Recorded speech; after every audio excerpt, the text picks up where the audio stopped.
Hi everybody. Today we're going to talk about the importance of marks and bleeds. They're a primary function and a basic function within the printing industry, either commercial printing or retail printing. Um, and it's really a more of a technical kind of process, but it's something you should always be aware of, particularly how you to ensure that your vision of your design actually comes out the way you want it and the way you plan for it.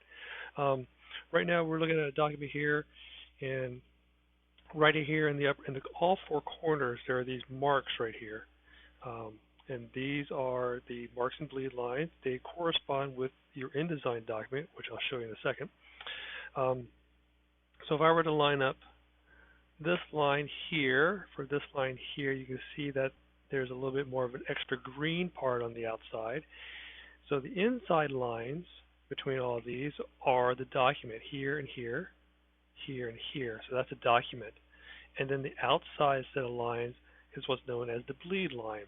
So if I move that up to here, you can see that there's no more green. But the important part is know where your document is going to be cut, and that's going to be cut on the document line. So the essence of having a bleed line is to make sure that your edges, anything that you have, images or text and or color backgrounds, are, when they cut the edge of the paper, is nice and clean and smooth in that color or image without having to have any little white spaces. So for instance, I'll switch over to here. This is a document which the bleed line is not being used. So the document itself is right here, and this is what it's going to be cut down to, like a little 5 by 5. But if I look here,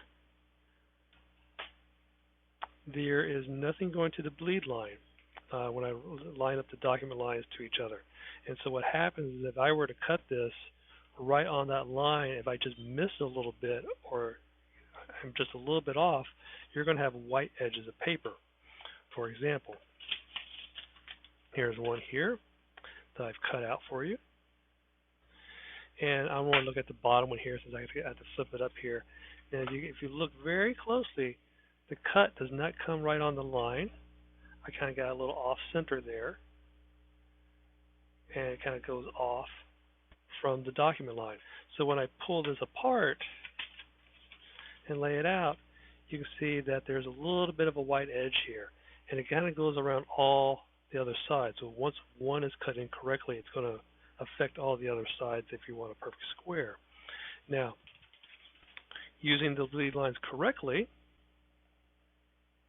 you can see here that I'm a little bit off on the cut. I'm quite a bit, drastically off here. The line does not line up. That's the line of the cut, but this is the line of the document. But once all the extra trimming falls off, I still have a good clean edge. It's a little crooked now because it's not, horizontally in line with this, but nonetheless I have a nice clean edge between all four sides. And once you start one edge, that will be the right side for the next edge, and ultimately, be a little crooked, but nonetheless, the idea is that the line or the white line does not show whatsoever. So, and be sure to use your bleed lines. On your InDesign document, it looks like this. So here's the document. That's the black line right here, and this is the margin. This is basically a good use of how close you can put images or text without having to lose it off the edge. Also kind of gives you a nice little white border if you need that. But the one on the outside, the red line, that is your bleed line. So anytime you're designing something and you want something to go make a nice clean edge here, I'll just put a box here. This is not, whoops, here we go. This is designing to the edge line, but it's not going to cut off cleanly. You want to make sure that you pull that box all the way up to the corner, like so, like here, and this is designed to the bleed line. So when the person cuts this right here, it's going to be a nice clean edge on all the way around. So I want to pull up my example over here. So again, this is designing to the bleed line, goes all the way to the edge, and this one is not designed to the bleed line. So if someone were to cut here, it could get a little bit off and a little bit crooked and show you a little bit of white edge. In order to see your turn on your bleed lines and your marks for when you export a PDF, simply go up to the File menu, Export, and I want to save it in the same file in the same place. And then when you have the dialog box come up, you go to Marks and Bleeds.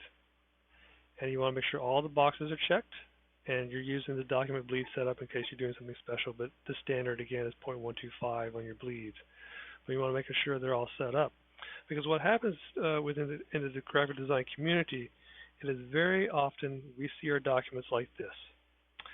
Because there's a number of things that you can also look for on this document.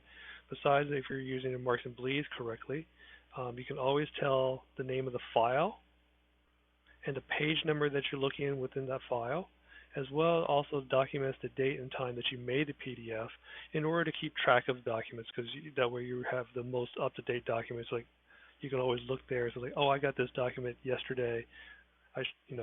Perhaps you should have been using the document from today. So you can always verify the dates and stuff like that within a PDF.